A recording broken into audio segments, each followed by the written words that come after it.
Hello guys, welcome back again आपके अपने YouTube channel BMS ज्ञान में। सो फ्रेंड्स, हम पढ़ रहे थे रिसर्च, जिसमें हमने etymology, definition and signing off the word research पढ़ लिया है।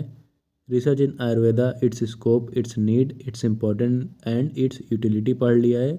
और टाइप्स ऑफ रिसर्च में हमने पढ़ लिया pure and applied research, qualitative, quantitative, mixed, observational and interventional research.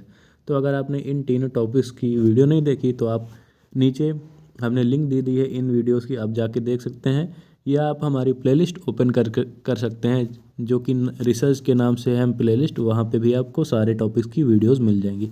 आज हम शुरू करने वाले हैं।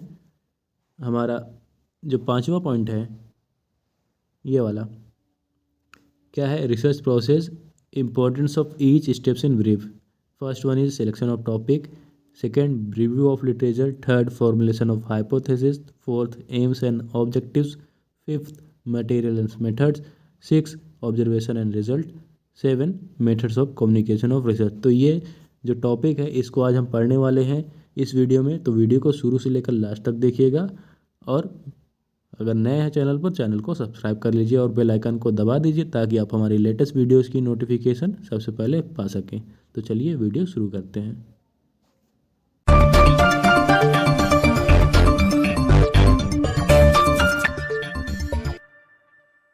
तो सबसे पहले हम देख लेते हैं कि इस जो चैप्टर है हमारा रिसर्च प्रोसेस, उसमें कौन कौन से क्वेश्चन किस हिसाब से आते हैं।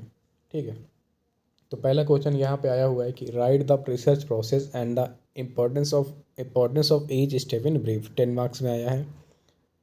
फिर आया give the brief detail about sources of literary review and explain its importance. ये भी 10 मार्क्स में आया है। हाइपोथेसिस आया है हमारा 2 नंबर में, 3 नंबर में।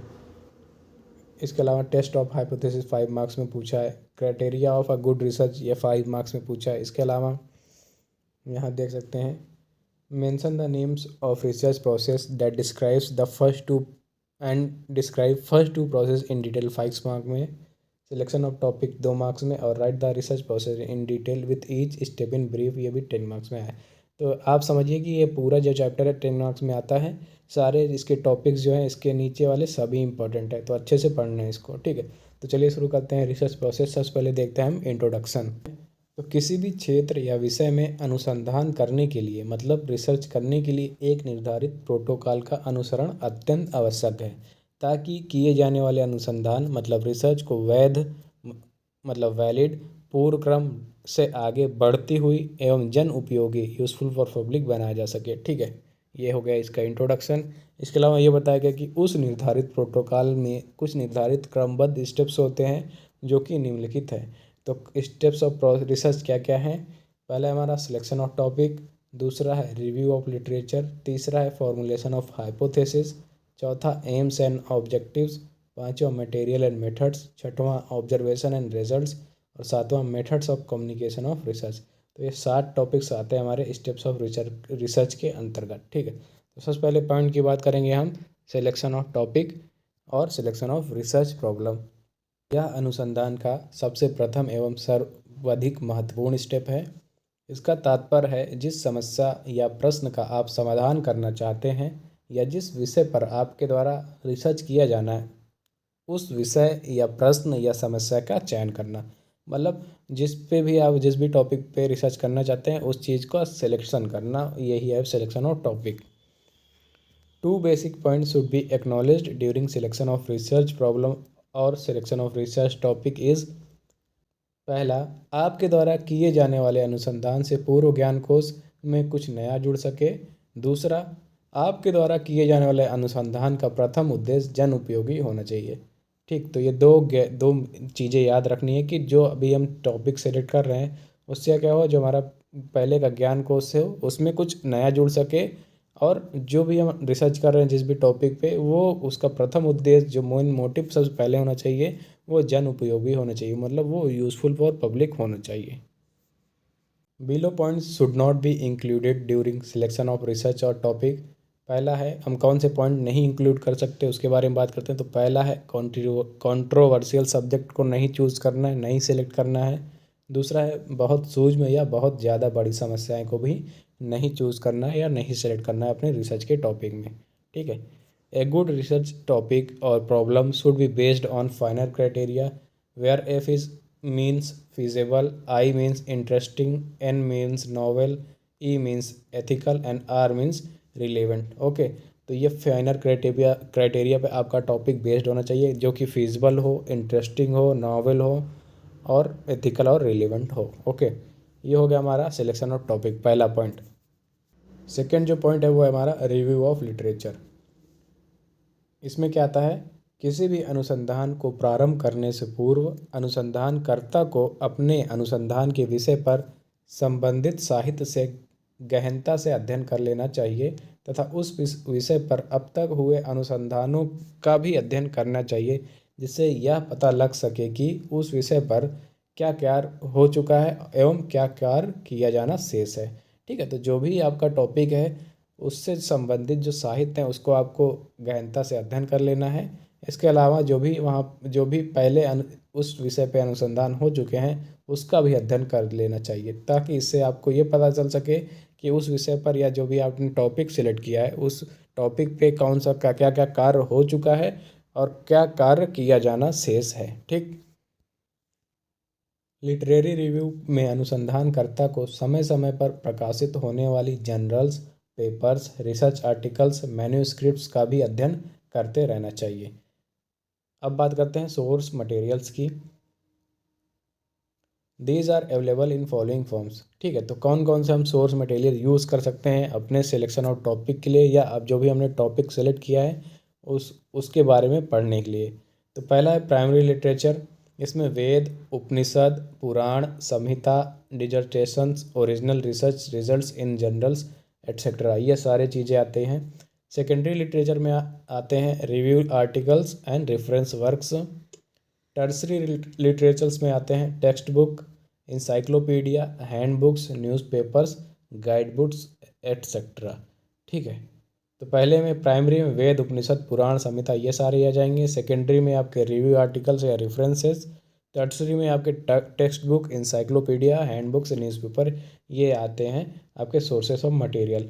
टाइप्स ऑफ लिटरेरी सोर्सेस के बारे में बात करें तो क्या है, the literary data mentioned above can be categorised into two types. पहला आयुर्वेदिक लिटरेचर और दूसरा होता है हमारा नॉन आयुर्वेदिक लिटरेचर। पहले की हम बात करते हैं आयुर्वेदिक लिटरेचर में क्या क्या आएंगे। It includes following literature. पहला published, non published, catalogue, non catalogue. Okay, published के बारे में बात करते हैं। तो पब्लिश जो है जो कि प्रिंट हो चुके हैं बुक में, न्यूज़पेपर में या जर्नल्स में, so as make generally known. जैसे संहिता हो गई, ये सारी हमें प्रिंटेड फॉर्म में मिल जाती हैं। निघंटू मिल जाते हैं, रस ग्रंथ, ये सारे हमको प्रिंटेड फॉर्म में या पब्लिश्ड फॉर्म में मिल जाते हैं। इसके बाद नॉन पब्लिश्ड कौन कौन से हैं, दीज आर नॉन प्रिंटेड, ये प्रिंटेड नहीं है। जैसे मैन्यूस्क्रिप्ट्स होते हैं या पाम लीफ होते हैं, ये नॉन पब्लिश्ड कैटेगरी के अंतर्गत आएंगे। कैटेलॉग की बात करते हैं, it denotes list of items arranged in alphabetic और सिस्टमिक ऑर्डर। ठीक है, तो कैटेलॉग्स जो होते हैं इसमें क्या होता है, जो भी ये क्या कहते हैं आपके सोर्सेज रहेंगे लिटरेरी, ये जो होते हैं अल्फ़ाबेटिक या सिस्टमिक ऑर्डर में अरेंज किए रहते हैं। फिर non catalogue, it is defined as type of literary data which is not arranged in systemic और साइंटिफिक ऑर्डर। ठीक, कौन कौन सी बात कर ली, आयुर्वेदिक में पब्लिश, नॉन पब्लिश, कैटेलॉग और non catalogue. Non Ayurvedic literature के अंतर्गत आता है हमारा वेद, उपनिषद, कौटिल्य अर्थशास्त्र और पुराण। तो ये हो गया हमारा सेकेंड पॉइंट, क्या हो गया, रिव्यू ऑफ लिटरेचर। अब हम बात करते हैं थर्ड पॉइंट की, जो कि हमारा फार्मूलेशन ऑफ हाइपोथेसिस, या इसको हाइपोथेसिस को परिकल्पना भी बोली जाती है। तो ये भी अलग पूछा जाता है, कभी 1 नंबर में, कभी 2 नंबर में, कभी 4 नंबर में या कभी 10 नंबर में। तो हाइपोथेसिस क्या होती है, प्रॉब्लम सिलेक्शन एवं उस प्रॉब्लम के लिटरेरी रिव्यू के पश्चात उस प्रॉब्लम के समाधान सहित अपने रिसर्च के टॉपिक जिसकी सत्यता सिद्ध करनी है उसको कथन के रूप में लिखना ही हाइपोथेसिस कहलाता है। अर्थात हाइपोथेसिस एक अनुसंधान के लिए एक प्रस्तावित विवरण है। हाइपोथेसिस को अनुसंधानकर्ता द्वारा भविष्य में किए जाने वाले अध्ययन का आधार माना जाता है। हाइपोथेसिस उसे कहा जाता है जिसको कि अनुसंधानकर्ता द्वारा प्रूव किया जाता है। ठीक है, जो भी हमने प्रॉब्लम सिलेक्शन किया उसके बाद हमने लिटरेरी रिव्यू के पश्चात जो भी हमने टॉपिक सिलेक्ट किया है उस प्रॉब्लम के समाधान सहित हम अपने रिसर्च के टॉपिक जिसकी हमको सत्यता सिद्ध करनी है उसको हम जब कथन के फॉर्म में लिखते हैं तो उसे क्या बोलते हैं, हाइपोथेसिस बोलते हैं। या सिंपल सा आप बोल देते हैं हाइपोथेसिस क्या है, एक अनुसंधान के लिए एक प्रस्तावित विवरण। ठीक, एग्जाम्पल की बात करते हैं। यहाँ पे दिया है कि जैसे आयरन आईएम रूट के द्वारा दिए जाने पर ओरली रूट की तुलना में कम प्रभावशाली है।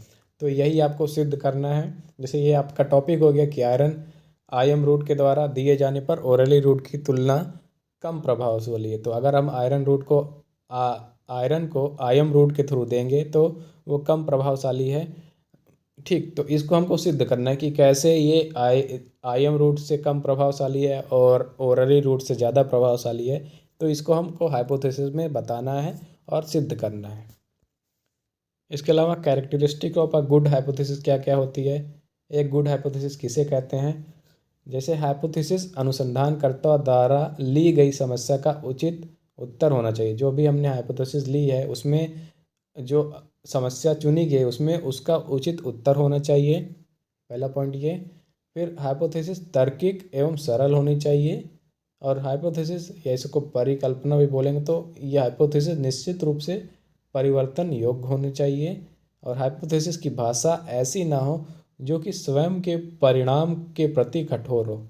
अर्थात ये कह सकते हैं रिसर्च के पॉजिटिव व नेगेटिव दोनों प्रकार के रिजल्ट आ सकते हैं। दोनों अवस्थाओं में स्वीकार करना चाहिए। ठीक है, जो भी हम रिसर्च करने जा रहे हैं जाहिर सी बात है उसके पॉजिटिव कुछ रिजल्ट आएंगे, कुछ नेगेटिव रिजल्ट आएंगे। तो इन दोनों अवस्थाओं के लिए हमको तैयार रहना है। ठीक, ये बात हो गई।